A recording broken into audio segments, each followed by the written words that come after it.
ਸਵਾਗਤ ਸਟੂਡੀਓ ਦੇ ਘੜੇ ਮੁਤਾਬਕ ਇਸ ਵਕਤ 8 ਵੱਜ ਚੁੱਕੇ ਨੇ। ਲਾਈਵ ਪ੍ਰੋਗਰਾਮ, ਲਾਈਵ ਤੋਂ ਭਾਵ ਲਾਈਵ ਹੈਗੇ ਆ ਪਰ ਲਾਈਵ ਕਾਲ ਨਹੀਂ ਤੁਹਾਡੀ ਲਵਾਂਗੇ। ਤੁਹਾਡੀਆਂ ਕਾਲਸ ਸਾਡੀ ਇੱਕ ਐਕਸਪਰਟ ਟੀਮ ਬੈਠੀ ਉਹਨਾਂ ਕੋਲ ਜਾਣਗੀਆਂ। ਲਾਈਵ ਕਾਲ ਅਸੀਂ 4 ਵਜੇ ਲੈ ਚੁੱਕੇ ਹਾਂ ਔਰ 4 ਵਜੇ ਹੀ ਤੁਹਾਡਾ ਕਾਉਂਸਲਿੰਗ, ਆਨਲਾਈਨ ਕਾਉਂਸਲਿੰਗ ਕਰਿਆ ਕਰਾਂਗੇ, ਤੁਹਾਡੀਆਂ ਕਾਲਸ ਲਿਆ ਕਰਾਂਗੇ।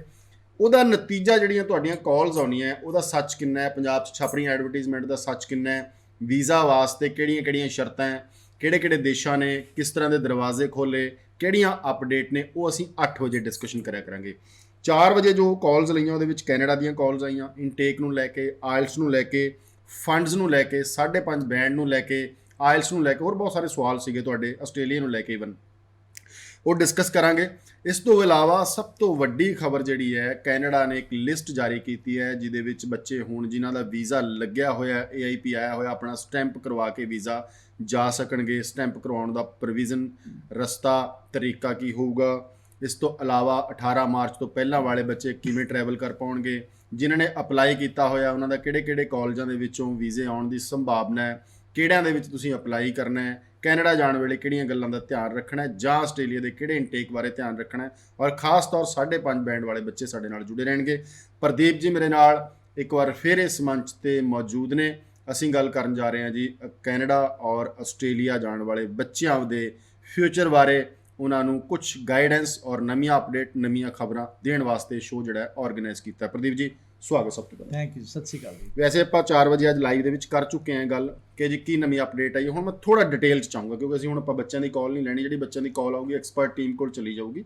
ਪਰ ਤੁਸੀਂ ਜ਼ਰੂਰ ਇਹ ਚੀਜ਼ ਦੱਸੋ ਕਿ ਜਿਹੜੀ ਲਿਸਟ ਆਈ ਹੈ ਉਹਦੇ ਕੀ ਇੰਡੀਕੇਸ਼ਨ ਨੇ, ਉਹਦਾ ਇੰਪੈਕਟ ਕੀ ਹੈ, ਉਹਦੇ ਵਿੱਚ ਜਿਹੜੇ ਬੱਚੇ ਸ਼ਾਮਲ ਨੇ ਜਾਂ ਬਾਹਰ ਨੇ ਉਹਨਾਂ ਲਈ ਸੁਨੇਹਾ ਕੀ जी। देखिए 20 अक्टूबर को IRCC की वेबसाइट पे एक लिस्ट आई है, कोविड-19 रेडीनेस प्लान लिस्ट है जिसमें अप्रोक्स 200 यूनिवर्सिटीज कॉलेज का नाम आया है। वहाँ की जो मिनिस्ट्री है, लाइक जो फेडरल गवर्नमेंट है, और फेडरल गवर्नमेंट ने क्वेश्चन किया जी प्रोविंशियल गवर्नमेंट से एंड टेरिटरी गवर्नमेंट से कि भाई इंटरनेशनल स्टूडेंट्स को अगर लेना है तो क्या आपके स्कूल और कॉलेज रेडी हैं या नहीं, यूनिवर्सिटी रेडी है या नहीं रेडी। तो प्रोविंशियल गवर्नमेंट प्लस में टेरिटरी गवर्नमेंट प्लस में जो वहाँ की हेल्थ मिनिस्ट्री है, उन्होंने यूनिवर्सिटीज और कॉलेज को इन्वाइट किया, DLI प्रोवाइडर्स को, कि भाई दोबारा रीओपन करना है इंटरनेशनल स्टूडेंट्स के लिए तो कल न समस्या हो सकती है। 14 डेज की क्वारंटाइन भी करना है, उसके बाद क्या नाम है, क्वारंटाइन के बाद बच्चों को फिजिकली आपने पढ़ाना है। क्या क्या आपका प्रपोजल है, किस तरीके से आप इंटरनेशनल स्टूडेंट्स को ले सकते हैं। तो फाइनली उन्होंने अपना प्रपोजल सबमिट किया। जिन जिन के प्रपोजल अप्रूव हुए हैं वो अप्रोक्स 200 यूनिवर्सिटीज और कॉलेजेस हैं, अब उनमें बच्चा जा सकता है। अगर मैं बात करूं, ये लिस्ट मेरे आज ये जो फाइनल लिस्ट है वो आज की लिस्ट है। 3 नवंबर को एक लिस्ट और भी ऐड आ जाएगी, कुछ हो सकता है रिमूव हो जाए और ऐड भी हो सकते हैं। रिमूव वो हो सकते हैं कि कल ने अगर किसी यूनिवर्सिटीज कॉलेज का पैरामीटर्स पूरा नहीं करते, मतलब कोविड-19 के जो उन्होंने पैरामीटर्स बताए हैं, तो उनको रिमूव भी किया जा सकता है। कुछ जिनके प्रपोजल्स अभी ऑलरेडी कंसिडरेशन में, उनके ऐड भी हो सकते हैं। ओंटारियो प्रोविंस के 14 एजुकेशन प्रोवाइडर है आज की डेट में। अल्बर्टा में 39, बहुत है, 200 है जी, आपके पास टाइम कम है। अल्बर्टा के 39 है। ब्रिटिश कोलंबिया के आज की डेट में 39 एजुकेशन प्रोवाइडर्स हैं। मैनिटोबा के 10 है। न्यू ब्रंसविक के 13 एजुकेशन प्रोवाइडर्स के नाम है। न्यू फाउंड लेब्राडोर के 3 हैं। प्रिंस एडवर्ड आइलैंड के 5 हैं। सस्केचुअन के 7 हैं। यूकोन का 1 है। क्यूबिक के सारे एजुकेशन प्रोवाइडर्स हैं। इसमें अभी कोई भी नोवा स्कोशिया का कोई भी अभी नहीं आया है, बट वेट एंड वॉच है जी, 3 नवंबर को शायद उस लिस्ट में आ जाए। अब बात है ये यूनिवर्सिटीज और कॉलेज की ड्यूटी है कि जब बच्चा एक फ्लाई करता है, ऑल ओवर वर्ल्ड कहीं से भी फ्लाई करता है, तो 14 डेज का क्वारंटाइन कराना। जब एयरपोर्ट में बच्चा पहुंचेगा तो उनको ट्रांसपोर्ट फैसिलिटी देना। 14 डेज की क्वारंटाइन में बच्चों को एसेंशियल चीज़ों की जो रिक्वायरमेंट है वो प्रोवाइड करना, जिसमें खाना पीना, मेडिकेशन है, इसके अलावा और कोई हेल्थ इंश्योरेंस की रिक्वायरमेंट है, वो सारी की सारी चीज़ें। जब बच्चे अगर मान लो इसी दौरान बच्चों के अगर मान लो क्लासेस स्टार्ट हो जाती तो ऑनलाइन अरेंजमेंट कराना पढ़ाई का। और जब बच्चे फिजिकली क्लास में होंगे तो सोशल डिस्टेंसिंग या फेस मास्क, और इसके अलावा क्या नाम है सैनिटाइजेशन, और साथ साथ में यूनिवर्सिटीज़ और कॉलेज से ये भी एक्सपेक्टेशंस है कि वो कम्युनिटी जो वहाँ की जो लोकल कम्युनिटी है उनके लिए खतरा ना बने, और कोई सिचुएशन ऐसी टफ आती है, कोई बच्चा कोविड-19 इफेक्टेड होता है तो इनके पास क्या क्या प्रिपरेशन है। तो जब यूनिवर्सिटीज कॉलेज ने ये सारा प्रपोजल दिया तो वहाँ की मिनिस्ट्री ने आज की डेट में 200, वहाँ की गवर्नमेंट 200 एजुकेशन प्रोवाइडर लिस्ट को लिया है। अब कौन सा बच्चा अप्लाई कर सकता है? तो पहली बात आपको समझने वाली बात है कि अब सिर्फ वो बच्चा फिजिकली पढ़ पाएगा जिस बच्चे का admission DLI with covid readiness plan list में है। 18 मार्च से पहले जिन बच्चों के वीजे आए हुए हैं वो फ्लाई कर सकते हैं, बशर्ते इस यूनिवर्सिटी में आपका या कॉलेज में एडमिशन होना चाहिए। अब 2-वे कोरियर सर्विसेज स्टार्ट हो रही है, पासपोर्ट सबमिशंस जिन बच्चों के 18 मार्च को, क्योंकि लॉकडाउन लग चुका था, तो जिन बच्चों को ऑलरेडी पासपोर्ट की रिक्वेस्ट जा चुकी थी, तो VFS बंद होने के कारण उनके पासपोर्ट पर स्टैंप नहीं हो पाया, अब उनको पासपोर्ट सबमिशंस की रिक्वेस्ट आ रही है। अब उन बच्चों का क्या नाम है भी वीजा स्टैंप हो जाएगा, लेकिन वो बच्चे ही अप्लाई कर पाएंगे अगेन वीजा लगने के बाद भी जिन बच्चों का एडमिशन इन यूनिवर्सिटीज कॉलेज में है। पर नवी अपडेट भी आएंगे जी जी, नवे अपडेट 3 नवंबर को और यूनिवर्सिटी कॉलेज आ जाएंगे। वो जो इनके वीजे आ चुके हैं और जिन बच्चों के नाम इसमें नहीं है वो बच्चे अभी ऑनलाइन ही पढ़ेंगे। वेट करें, जब उनकी यूनिवर्सिटी कोविड-19 रेडीनेस प्लान लिस्ट में आती है तो वो भी फ्लाई कर सकते हैं। 3 चीजों का ध्यान रखना जब आप फ्लाई करेंगे। इमिग्रेशन ऑफिसर फाइनली आपको ये वीजा तो दे दिया, इमिग्रेशन ऑफिसर के हाथ में, वो आपको वापस रिटर्न भी कर सकते हैं, आपको डिपोर्ट भी कर सकते हैं। वो क्या देखेंगे? आपका 14 डेज क्वारंटाइन प्लान, जहां आप रह रहे हैं उसके बाद सेपरेट रूम हो, अटैच बाथरूम हो, स्कूल कॉलेज के पास हो। ऐसा नहीं कि स्कूल कॉलेज जो आपका यूनिवर्सिटी कॉलेज उससे 500 किलोमीटर 1000 किलोमीटर आप जा रहे हो, नहीं चलेगा। इसके अलावा आपके पास इंश्योरेंस हो, अराइव कहने का ऐप है वो आपके पास होनी चाहिए। कोविड टेस्ट चाहिए, कोविड टेस्ट वो वहां पे एयरपोर्ट पे कुछ भी हो सकता है जी, अभी कुछ नहीं करा के जाना, बच्चे करा के जाना चाहिए, करा के जाना चाहिए। अभी कोई इंस्ट्रक्शन नहीं आई है डेफिनेटली, बट करा के जाना चाहिए।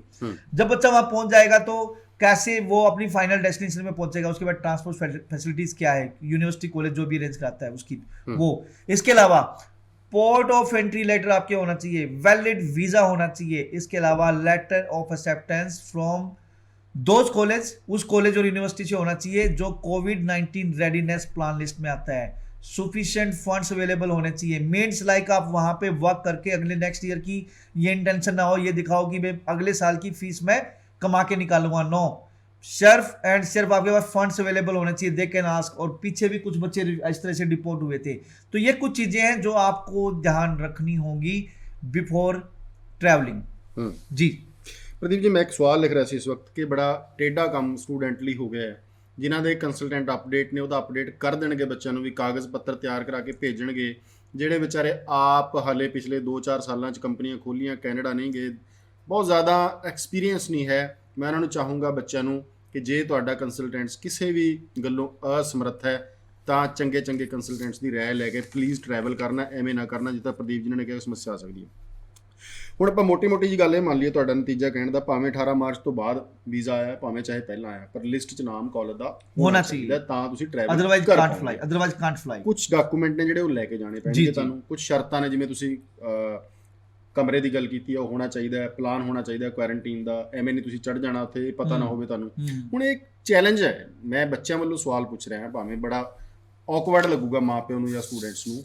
ਹੁਣ ਇਹਦਾ ਹੱਲ ਕੀ ਹੈ? ਉੱਥੇ ਬੈਠਾ ਕੋਈ ਰਿਸ਼ਤੇਦਾਰੀ ਪ੍ਰਬੰਧ ਕਰਾਊਗਾ ਜਾਂ ਕੋਈ ਆਨਲਾइन सर्विसेज भी शुरू हुई है कि बच्चा अपने कॉलेज के नेड़े किमें प्रबंध? देखो, यूनिवर्सिटीज और कॉलेज इसमें हेल्प करेंगे। अभी लिस्ट आई है और जिन बच्चों के वीजा अप्रूव हैं वो अगर उड़ना चाहते हैं, फ्लाई करना चाहते हैं, तो यूनिवर्सिटी से क्या नाम है को मेल करनी पड़ेगी कि भाई हम फ्लाई करना चाहते हैं। तो यूनिवर्सिटीज़ और कॉलेज की नॉलेज में ये चीज़ होना चाहिए कि आपने 14 डेज क्वारंटाइन कहाँ करना है, ठीक है।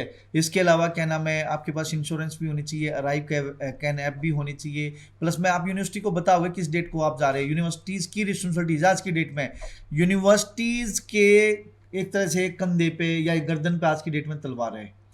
अगर कोई बच्चा इधर उधर मिस हो गया तो वो कोविड-19 रेडीनेस प्लान लिस्ट से बाहर हो सकती है। डू यू बिलीव $7.5 लाख की पेनल्टी है और 6 महीने की जेल है और 1 साल का बैन है अगर 14 डेज का क्वारंटाइन ठीक तरह से बच्चा नहीं करता तो। और यूनिवर्सिटीज और कॉलेज को कोविड-19 रेडीनेस प्लान की लिस्ट से बाहर कर सकते हैं। तो आज की डेट में यूनिवर्सिटीज की ड्यूटी होगी पहली बात तो कि वो आपको कोविड-19 का के लिए अरेंजमेंट कराए, उस क्वारंटाइन के लिए अरेंजमेंट कराएगी। अगर आपके पास कोई प्रपोजल है, अगर आपके पास नियर बाई कोई अकोमोडेशन है, definitely you can request to the university, उनको बता सकते हैं कि जी मैंने यहाँ रुकना है। तो ये सारी की सारी चीज़ें मतलब यूनिवर्सिटीज कॉलेज की नॉलेज में होनी चाहिए, अदरवाइज वो लिस्ट से बाहर हो जाएगा, वो इंटरनेशनल स्टूडेंट्स को नहीं ले सकता। ਜੀ ਇਹ ਪਹਿਲੀ ਇਨਫੋਰਮੇਸ਼ਨ ਸੀ ਜਿਹੜੀ ਗਾਈਡਲਾਈਨ ਆਈਆਂ ਕੈਨੇਡਾ ਵੱਲੋਂ, ਇਮੀਗ੍ਰੇਸ਼ਨ ਵੱਲੋਂ, IRCC ਵੱਲੋਂ, ਜੋ ਕਿ ਬੱਚਿਆਂ ਨੂੰ ਦੱਸਿਆ ਗਿਆ ਹੈ ਕਿਵੇਂ ਟਰੈਵਲ ਕਰਨਾ ਹੈ, ਕਿਹੜੇ ਕਾਲਜਾਂ 'ਚ ਕਰਨਾ ਹੈ, ਕਿਹੜੇ ਕਾਗਜ਼, ਕਿਹੜੀ ਸ਼ਰਤਾਂ ਦੇ ਆਧਾਰ ਤੇ ਕਰਨਾ ਹੈ। ਇਹ ਪਹਿਲਾ ਫੇਸ ਸੀ ਅੱਜ ਦੇ ਇਸ ਸ਼ੋਅ ਦਾ। ਹੁਣ ਸਵਾਲ ਪ੍ਰਦੀਪ ਜੀ ਇਹ ਆ ਜਾਂਦਾ ਹੈ, ਬੜੇ ਬੜੇ ਕਾਲਜਸ, ਮੈਂ ਨਾਮ ਨਹੀਂ ਲੈਣਾ ਚਾਹੂੰਗਾ ਕਿਤੇ ਨੈਗੇਟਿਵ ਨਾ ਲੈ ਜਾਣ, ਕਾਲਜ ਨਾ ਨੈਗੇਟਿਵ ਲੈ ਜਾਣੇ, ਬੱਚੇ ਨਾ ਦਿਮਾਗ ਤੇ ਲਾ ਲੈਣ ਮੇਰਾ ਕਾਲਜ ਲਿਸਟ 'ਚ ਨਹੀਂ ਆਇਆ। ਇਹਦਾ ਮਤਲਬ ਇਹ ਨਹੀਂ ਹੈ ਕਿ ਉਹ ਕਾਲਜ ਸਸਪੈਂਡ ਹੋ ਗਏ ਸਦਾ ਲਈ ਜਾਂ ਉਹਨਾਂ ਨੂੰ ਕਦੇ ਵੀਜ਼ੇ ਨਹੀਂ ਮਿਲਣੇ। ਇਹ ਸਿਰਫ ਇਹ ਹੈ ਕਿ ਉਹਨਾਂ ਨੇ ਆਪਣਾ ਪਲਾਨ ਨਹੀਂ ਦਿੱਤਾ ਸਰਕਾਰ ਨੂੰ, ਪ੍ਰੋਵਿੰਸ਼ੀਅਲ ਨੂੰ ਔਰ ਫੈਡਰਲ ਨੂੰ, ਕਿ ਮੈਂ ਬੱਚਿਆਂ ਨੂੰ ਪੜ੍ਹਾ ਪਾਊਂਗਾ ਫਿਜ਼ੀਕਲੀ ਜਾਂ ਨਹੀਂ ਪੜ੍ਹਾ ਪਾਊਂਗਾ। ਆਉਣ ਵਾਲੇ ਸਮੇਂ 'ਚ ਜਿਵੇਂ 3 ਨਵੰਬਰ ਦੀ ਗੱਲ ਹੋ ਰਹੀ ਹੈ ਜਾਂ ਹੋਰ ਸਮੇਂ ਅਨੁਸਾਰ ਲਿਸਟ ਆਉਣਗੀਆਂ, ਸਾਰੇ ਕਾਲਜਸ ਆਲਮੋਸਟ ਆ ਜਾਣੇ ਨੇ, ਘਬਰਾਉਣ ਦੀ ਲੋੜ ਨਹੀਂ। ਪਰ ਜਿਨ੍ਹਾਂ ਨੇ ਹਲੇ ਕੈਨੇਡਾ ਅਪਲਾਈ ਕਰਨਾ ਹੈ, ਇਸ ਸਾਰੇ ਸਿਸਟਮ ਅਨੁਸਾਰ ਕੋਈ ਉਹ ਪਲਾਨ ਚੇਂਜ ਕਰੇ ਆਪਣਾ ਅਪਲਾਈ ਕਰਨ ਦਾ, ਜਿਹੜੇ ਲਿਸਟ ਦੇ ਵਿੱਚ ਨਹੀਂ ਹੈਗੇ। अभी जिन बच्चों का क्या नाम है फाइल अप्लाई करनी है, मीन्स लाइक जिनकी सिर्फ अभी उन्होंने ऑफर लेटर अप्लाई करना है या ऑफर आ चुके हैं, तो अभी जो नए रूल्स हैं उसके हिसाब से फॉलो करें। मीन आपने उसी कॉलेज को चूज करें, उसी यूनिवर्सिटी को चूज करें जो कोविड-19 रेडीनेस प्लान लिस्ट में आता है। आज तो है ना, कम से कम आज तो हम अलर्ट रहें। जिसमें आप जाना चाहते हैं आज वो नहीं है, माइट भी कल आए, लेकिन वो तो फ्यूचर में बात है। तो जो आज के रूल्स हैं उस रूल को फॉलो करते हुए अपनी यूनिवर्सिटीज कॉलेज को आपने चूज करना होगा। That is the main thing. ਜੀ ਪ੍ਰਦੀਪ, ਜਿਹੜੀਆਂ ਕਾਲਾਂ ਆਈਆਂ ਉਹਦੇ ਵਿੱਚ ਫੰਡਾਂ ਨੂੰ ਲੈ ਕੇ ਆਸਟ੍ਰੇਲੀਆ ਨੂੰ ਇਨਟੇਕ ਨੂੰ ਲੈ ਕੇ ਆਇਆ ਸੀ। ਥੋੜਾ ਜਿਹਾ 2 ਮਿੰਟ ਆਸਟ੍ਰੇਲੀਆ ਤੇ ਲਾ ਲਈਏ। ਕਿਹੜਾ ਇਨਟੇਕ ਹੈ, ਫੰਡ ਪੁਰਾਣੇ ਨਵੇਂ ਜਾਂ ਕੋਈ ਨਵੀਂ ਕੋविड ਦੇ ਦੌਰਾਨ ਗਾਈਡਲਾइंस ਆਸਟ੍ਰੇਲੀਆ जाने वाले बच्चे लिए? जी देखिए, जो ऑस्ट्रेलिया के बॉर्डर है वो तो एक तरह से बंद है जी, और उन्होंने अनाउंस कर रखा है जी जब तक कोई वैक्सीन नहीं आएगा तब तक कम चांसेस हैं। तो मैं एक्सपेक्ट कर रहा हूँ कि फेब 2021 ही चलेगा। तो फेब 2021 के लिए वी आर वर्किंग। तो आज की डेट में जो पहले रूल्स थे सेम है जी, GT जेन्युइन टेम्पररी इंट्रेंट आप होने चाहिए, जिसमें आपकी academic, passport, IELTS, work experience है तो वो, फंडिंग, फैमिली की एनुअल इनकम, आपका इमिग्रेशन हिस्ट्री, आपका स्टेटमेंट ऑफ पर्पस, ये सारी चीज़ें यूनिवर्सिटी चेक करेंगी। उसके बाद ही आपको अप्रूवल मिलेगी। आपको क्या नाम है, अप्रूवल आने के बाद ही आप फीस पे करोगे, तब आपका आपने क्या नाम है फाइल लगेगी। तो ऑनलाइन आप पढ़ सकते हैं। वहाँ की इमिग्रेशन ने ये चीज़ बहुत क्लियर कर रखी है कि अगर इंडिया में आपको ऑनलाइन पढ़ना पड़ जाए तो कोई दिक्कत नहीं है, आपके पोस्ट स्टडी वर्क वीज़ा पे कोई फर्क नहीं पड़ेगा। चाहे आपको 90% इंडिया में पढ़ना पड़ जाएगी, मतलब आप 3 साल में से 2.5 साल अगर इंडिया में पढ़ लेते हो तब भी आपका PSW post study work visa मिलेगा। पोस्ट स्टडी वर्क वीज़ा 18 महीने का भी है, 2 साल का भी है, 3 साल का भी है, 4 साल का भी है। डिपेंड करता है आप कौन से कोर्स में किस लोकेशंस में गए हुए हैं। फंड की बात करें तो यहाँ पे 1 ईयर की ट्यूशन फीस, 1 ईयर की लिविंग कॉस्ट और रिटर्न ईयर फेयर, ये आपको दिखाना पड़ेगा। डिप्लोमा में जा रहे हैं तो 16, 17, 18 लाख के फंड दिखाने हैं। If you are going for bachelor और मास्टर्स में आपको 25, 26 लाख के फंड दिखाने हैं। Tuition fees, living cost, return year fare. और अगर आप स्पाउस वीज़ा पे हैं तो आपको 30-32 लाख के दिखाने हैं। और अगर आपके बेबी भी साथ हैं तो वो लिविंग कॉस्ट और रिटर्न ईयर फेयर। और बच्चा 5 साल से का है या 5 साल प्लस का है या 5 साल का होने वाला है तो उसकी स्कूल कॉस्ट $8,000 ये ऐड हो जाएगा। तो जहाँ सिंगल है 25-26 लाख के हैं, अगर आपका स्पाउस साथ है तो 30-32 लाख के हैं, अगर आपके बच्चा एक बच्चा है या 2 बच्चे हैं तो वो पैसे और 35-38-40 लाख रुपए तक बात पहुंच जाती है। FD, सेविंग, ये 2 आप दिखा सकते हो, या एजुकेशन लोन। FD और सेविंग है, मैक्सिमम यूनिवर्सिटी 3 मंथ ओल्ड मांगती है, लेकिन कुछ यूनिवर्सिटीज और कॉलेज जो कैटेगरी 1 है उन्होंने थोड़ी सी रिलैक्सेशन दे रखी है क्योंकि हाई कमीशन में फंड्स नहीं जाते, तो 1 मंथ ओल्ड भी फंड भी आप दिखा सकते हैं। बट कुछ यूनिवर्सिटीज और कॉलेज मांगते हैं, अदरवाइज 3 महीने पुराने ही मांगते हैं। लेकिन देयर आर सम यूनिवर्सिटीज और कॉलेज जो वेस्टर्न ओवरसीज के पैनल पे हैं जहां आप 1 मंथ ओल्ड फंड दिखा के भी जा सकते हो। इसके अलावा आपको पढ़ना पड़ेगा ऑनलाइन। आप डेफर कराना चाहते हो, कोई आपकी कोई प्रॉब्लम है तो डेफर भी करा सकते हो वीज़ा आने के बाद। बट सिक्योर है कि भाई आज की डेट में इजी वीज़ा है कनाडा का, आप वीज़ा लेके आराम से बैठ जाओ, फेब इनटेक में अपना पढ़ाई स्टार्ट कर दो। आपकी फ्लाइट खुलती है तो जा सकते हो, अगर फ्लाइट नहीं खुलती तो आपको ऑनलाइन पढ़ना पड़ सकता है। जिन्नियां कॉलां आईयां बच्चों दियां अज, वो कुछ बच्चे ऐसे सी ਜਿਹੜੇ ਪੁੱਛ ਰਹੇ ਸੀ ਜਿਵੇਂ ਮੇਰੀ ਪ੍ਰੋਫਾਈਲ ਕੈਨੇਡਾ ਲਈ ਐਲੀਜੀਬਲ ਹੈ, ਮੇਰੀ ਪ੍ਰੋਫਾਈਲ 5.5 ਤੇ ਵੀਜ਼ਾ ਆਊਗਾ ਇੱਕ 'ਚ, ਜਾਂ ਮੇਰੀ ਪ੍ਰੋਫਾਈਲ ਨੂੰ ਕਿਹੜੇ ਕਾਲਜ ਕਿਹੜੇ ਕੋਰਸ ਪਾਉਣਾ ਚਾਹੀਦਾ ਹੈ। ਇੱਕ ਬੱਚੇ ਨੇ ਸਪੈਸ਼ਲੀ ਨਾਮ ਵੀ ਲਿਆ ਕਿ ਮੈਂ ਜੀ ਕੈਨੇਡਾ ਕਾਲਜ ਪਾ ਰਿਹਾ ਕਿ ਮੇਰਾ ਵੀਜ਼ਾ ਆਊਗਾ। ਬੜੇ ਸਵਾਲ ਸੀ ਬੱਚਿਆਂ ਦੇ, ਕੈਨੇਡਾ ਨੂੰ ਲੈ ਕੇ। ਤਾਂ ਹੀ ਇਹ ਸ਼ੋਅ ਆਰਗੇਨਾਈਜ਼ ਕੀਤਾ 8 ਵਜੇ ਕਿ ਜੋ ਤੁਹਾਡੀਆਂ ਕਾਲਾਂ ਆਈਆਂ ਉਹਨਾਂ ਦੇ ਜਵਾਬ ਤਰੀਕੇ ਨਾਲ ਦੇ ਸਕੀਏ। ਹੁਣ ਪ੍ਰਦੀਪ ਜੀ ਇਹ ਬਣਦਾ ਹੈ ਕਿ ਬੜੇ ਬੱਚੇ ਐਸੇ ਹੋਣਗੇ ਪੰਜਾਬ ਦੇ ਵਿੱਚ ਜਿਨ੍ਹਾਂ ਨੂੰ ਕਾਲ 'ਤੇ ਜਵਾਬ ਤਾਂ ਆਪਾਂ ਦੇਤਾ, ਬਟ ਉਹ ਡਾਇਰੈਕਟਲੀ 1 to 1 ਜਾਂ ਜ਼ੂਮ ਰਾਹੀਂ, ਸਕਾਈਪ ਰਾਹੀਂ ਜਿਹੜੇ ਵੀ ਉਹਨਾਂ ਦੇ ਪਸੰਦੀਦਾ ਕੰਸਲਟੈਂਟਸ ਨੇ ਉਹਨਾਂ ਦੇ ਨਾਲ ਆਪਣੀ ਗੱਲਬਾਤ ਕਰ ਸਕਣ ਜੋ ਨਵੀਆਂ ਅਪਡੇਟਸ ਆਈਆਂ। ਮੈਂ ਤੁਹਾਡੇ ਨਾਲ ਆਫ ਦਾ ਰਿਕਾਰਡ ਗੱਲ ਕਰ ਰਿਹਾ ਸੀ ਕਿ ਤੁਸੀਂ ਕੀ ਕਰਨ ਜਾ ਰਹੇ ਹੋ। ਤੁਸੀਂ ਮੇਰੇ ਖਿਆਲ ਦੱਸ ਰਹੇ ਸੀ ਕੈਨੇਡਾ ਡੇ ਕੱਲ ਤੁਸੀਂ कल हमारा कनाडा एडमिशन डे है। ਸੋ ਬੱਚੇ ਕਿਵੇਂ ਲਾਭ ਲੈਣ, A to Z ਅਪਡੇਸ਼ਨ ਉਹਨਾਂ ਨੂੰ ਮਿਲ ਸਕੇ। जी, कल Western Overseas virtual Canada admission day organise कर रहा है जी। आप अपने जिस भी शहर में, जिस भी सिटी में, जिस भी एरिया में बैठे हैं, वहीं से आप वेस्टर्न ओवरसीज से जुड़ सकते हैं। कनाडा एडमिशन डे सुबह 10-11 बजे से लेकर शाम के 4 बजे तक रहेगा। मोर देन 20 यूनिवर्सिटीज़ कॉलेज आ रहे हैं जी। आप उनसे अपनी प्रोफाइल भी चेक करा सकते हैं, आपके कौन से प्रोग्राम में आपको एडमिशन मिल सकता है, कौन से प्रोविंस में आपको एडमिशन मिल सकता है, कौन से कॉलेज में एडमिशन मिल सकता है। तो ये सारी की सारी चीज़ें कल यूनिवर्सिटीज़ कॉलेज से मिलके आप डिस्कस कर सकते हो। और आपको एक सुनहरी मौका है जी कि कंसल्टेंट तो आप मिलते ही मिलते हो, घर बैठे आप यूनिवर्सिटीज़ कॉलेज के डेलीगेट से ਬੱਚੇ मिलोगे। ਭਾਗ ਕਿਵੇਂ ਲੈਣਗੇ, ਟੈਕਨੀਕਲੀ ਹਿੱਸਾ ਕਿਵੇਂ ਲੈ ਸਕਦੇ? टेक्निकली आप जो ये चल रहा है, हमारा जो शो चल रहा है, तो नीचे क्या नाम है इस पे लिंक दिया गया है, आप ये नोट कर सकते हैं। अदरवाइज आप मेरी वेबसाइट पे जा सकते हो www.western-overseas.com/canadafair। उस पे जाके आप अपना लॉगिन कर लें, आपको लिंक आएगा, उस लिंक पे आपने क्या नाम है लॉगिन करना है, तो आपका क्या नाम है डायरेक्टली आप हमसे जुड़ सकते हैं। जूम ऐप आपके पास होनी चाहिए। आप अपने मोबाइल में या लैपटॉप में या कंप्यूटर में जूम ऐप जरूर डाउनलोड कर लें। और जो लॉगिन जो आपको western-overseas.com पे जो आप रजिस्टर करोगे तो आपको जो लिंक आएगा उस पर लॉगिन करने के बाद डायरेक्टली आप जूम ऐप के थ्रू आप हमसे जुड़ सकते हैं। मेरी आपसे रिक्वेस्ट है, कल बहुत बिजी डे रहेगा हमारा। तकरीबन अभी तक 3000 बच्चे रजिस्टर्ड हो चुके हैं जो कह रहे हैं कि जी हमें यूनिवर्सिटी कॉलेज से मिलना है। तो it's humble request to each and everyone, limited time होगा। तो आपको क्या होगा जी, आप पहले प्री काउंसलिंग रूम में जाएंगे। तो प्री काउंसलिंग रूम में जब आप जा रहे हैं, पहले ओपन रूम में जाएंगे। जब ओपन रूम में जा रहे हैं तो आप जिस कंट्री के लिए बोले, जैसे कनाडा का ही फिर है तो कनाडा के लिए ही होगा। मेरी रिक्वेस्ट है कि आप अपने एकेडमिक डॉक्यूमेंट साथ रखें और आपका 10th में कितने मार्क्स हैं, 12th में ईच सब्जेक्ट्स में मार्क्स कितने हैं, कब पास आउट है, आइल्स में स्कोर कितना है, ये सारी चीज़ें, प्लस में आप किस यूनिवर्सिटी कॉलेज में जाना चाहते हैं थोड़ा सा रिसर्च करके रखें। ओपन जो क्या नाम है एरिया है उससे आपको प्री काउंसलिंग रूम में भेजा जाएगा, वहाँ आपको काउंसलिंग दी जाएगी। उसके बाद आपकी प्रोफाइल असेस करके आपको डायरेक्ट यूनिवर्सिटीज और कॉलेज के रूम में भेजा जाएगा।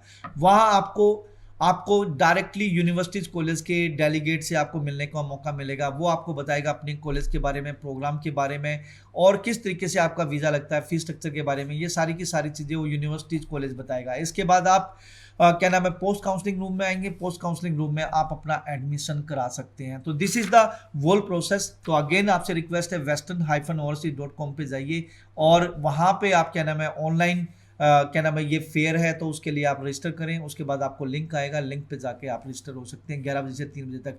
दूसरा, आप मेरे फेसबुक पेज पे भी जा सकते हैं, वहाँ पे भी इंफॉर्मेशन है। 11 बजे से लेके वेस्टर्न ओवरसीज 172 मेरा फेसबुक पेज है, उस पे जाके भी आप अपनी ये डिटेल फाइंड आउट कर सकते हैं। कल 11 बजे से 3 बजे 4 बजे तक आप यूनिवर्सिटीज़ कॉलेज के डेलीगेट से मिलने का ਜੀ। ਸੋ ਪਿਛਲੇ 10 ਦਿਨਾਂ ਦੇ ਵਿੱਚ ਨਵੀਆਂ ਅਪਡੇਸ਼ਨਸ ਨੇ ਕਿ ਆਇਲ ਸੈਂਟਰ ਖੁੱਲੇ, ਟਰੈਵਲਿੰਗ ਸ਼ੁਰੂ ਹੋ ਗਈ ਹੈ ਕੈਨੇਡਾ ਦੀ, वीज़ा स्टैंप होने शुरू हो गए, VFS मेरा कल हाँ ये पासपोर्ट सबमिशन तो स्टार्ट हो ही गए जी, लिमिटेड स्टाफ के साथ कर रहे हैं। ਬੱਚਿਆਂ ਨੂੰ ਹੁਣ ਵੇਟ ਨਹੀਂ ਕਰਨੀ ਚਾਹੀਦੀ। ਮੈਂ ਇਹ ਨਹੀਂ ਕਹਿ ਰਿਹਾ ਕਿ ਫਟਾਫਟ ਤੁਸੀਂ ਆਪਣਾ ਸਮਾਨ ਚੁੱਕੋ ਤੇ ਕੈਨੇਡਾ ਚਲੇ ਜਾਓ, ਪਰ ਜੇ ਜਾਣਾ ਹੈ ਤਾਂ ਆਪਣੀ ਕਾਉਂਸਲਿੰਗ ਜਿਹੜੀ ਆ ਉਹ ਜ਼ਰੂਰ ਲਓ। ਅਸੀਂ ਤੁਹਾਡੀ ਮਦਦ ਕਰਾਂਗੇ। ਹਰ ਰੋਜ਼ 4 ਵਜੇ ਨਵਾਂ ਐਕਸਪਰਟ ਬੁਲਾ ਕੇ, ਨਵਾਂ ਤਜਰਬੇਕਾਰ ਜਿਹੜਾ ਸਲਾਹਕਾਰ ਹੋਊਗਾ ਵੀਜ਼ਾ ਕੰਸਲਟੈਂਟਸ 4 ਵਜੇ ਤੁਹਾਡੇ ਸਵਾਲ ਦਾ ਜਵਾਬ ਦੇਊਗਾ ਜੀ ਜ਼ਰੂਰ। ਉਸ ਤੋਂ ਇਲਾਵਾ ਜੋ ਤੁਹਾਡੇ ਖਦਸ਼ੇ ਹੋਣਗੇ, ਹੋ ਸਕਦਾ ਤੁਹਾਨੂੰ ਕਿਸੇ ਕੰਸਲਟੈਂਟਸ ਨੇ ਗੁੰਮਰਾਹ ਕੀਤਾ, ਤੁਹਾਡੀ ਕਾਲ ਤੇ ਸਾਨੂੰ ਕੋਈ ਡਾਊਟ ਹੈ ਕਿ ਪ੍ਰੋਫਾਈਲ ਨੂੰ ਡਿਟੇਲ 'ਚ ਸਮਝਾਉਣਾ ਚਾਹੀਦਾ, ਉਹੀ ਸ਼ੋਅ ਅਸੀਂ ਆਰਗੇਨਾਈਜ਼ ਕਰਿਆ ਕਰਾਂਗੇ ਜੀ ਰਾਤ ਨੂੰ 8 ਵਜੇ, ਜਿਹੜਾ ਕਿ ਅੱਜ ਅਸੀਂ ਕਰ ਰਹੇ ਹਾਂ। ਸੋ ਕੱਲ 4 ਵਜੇ ਵੀ ਜੁੜਾਂਗੇ, ਰਾਤ ਨੂੰ 8 ਵਜੇ ਵੀ ਚੜ੍ਹਦੀ ਕਲਾ ਤੇ ਜੁੜਿਆ ਕਰਾਂਗੇ। 30 ਅਤੇ 31 ਅਕਤੂਬਰ ਦੀ ਅਪਡੇਟ ਅਤੇ ਜਾਣਕਾਰੀ ਇੱਕ ਵਾਰ ਫਿਰ ਕਿਸੇ ਨਾ ਕਿਸੇ ਸ਼ੋਅ ਰਾਹੀਂ, ਕਿਸੇ ਐਡਵਰਟੀਜ਼ਮੈਂਟ, ਇਸ਼ਤਿਹਾਰ, ਵਿਗਿਆਪਨ ਰਾਹੀਂ ਤੁਹਾਡੇ ਤੱਕ ਜ਼ਰੂਰ ਪਹੁੰਚਾਂਗੇ। ਪਰ ਉਸ ਤੋਂ ਪਹਿਲਾਂ ਤੁਹਾਨੂੰ ਦੱਸ ਦਈਏ ਕਿ ਵੈਸਟਰਨ ਓਵਰਸੀਜ਼ ਦਾ ਕੱਲ ਕੈਨੇਡਾ ਡੇ ਹੈ, ਜਿਹਦੇ ਨਾਲ ਤੁਸੀਂ ਜੁੜ ਕੇ ਵਧੇਰੇ ਜਾਣਕਾਰੀ ਹਾਸਲ ਕਰ ਸਕਦੇ ਹੋ। ਪ੍ਰਦੀਪ ਜੀ ਬਹੁਤ ਸ਼ੁਕਰੀਆ। ਦਰਸ਼ਕਾਂ ਦਾ ਵੀ ਧੰਨਵਾਦ, ਟੈਕਨੀਕਲ ਟੀਮ ਦਾ ਧੰਨਵਾਦ, ਜਿਨ੍ਹਾਂ ਦੀ ਬਦੌਲਤ ਸਾਡਾ ਪ੍ਰੋਗਰਾਮ ਤੁਹਾਡੇ ਤੱਕ ਪਹੁੰਚਿਆ। ਔਰ ਤੁਸੀਂ ਸਵਾਲ ਪੁੱਛਦੇ ਹੋ 4 ਵਜੇ ਤੇ 8 ਵਜੇ ਇਹਨਾਂ ਦੇ ਜਵਾਬ ਕੋਈ ਲੀਗਲ ਜਾਣਕਾਰੀ ਜਿਹੜੀ 8 ਵਜੇ ਦੇਵਾਂਗੇ ਜੀ। ਹਰ ਰੋਜ਼ 4 ਵਜੇ ਤੇ 8 ਵਜੇ ਸਾਡੇ ਨਾਲ ਚੜ੍ਹਦੀ ਕਲਾ ਟਾਈਮ ਟੀਵੀ ਤੇ ਤੁਸੀਂ ਜੁੜਨਾ ਹੈ। ਧੰਨਵਾਦ, ਸਤਿ ਸ਼੍ਰੀ ਅਕਾਲ।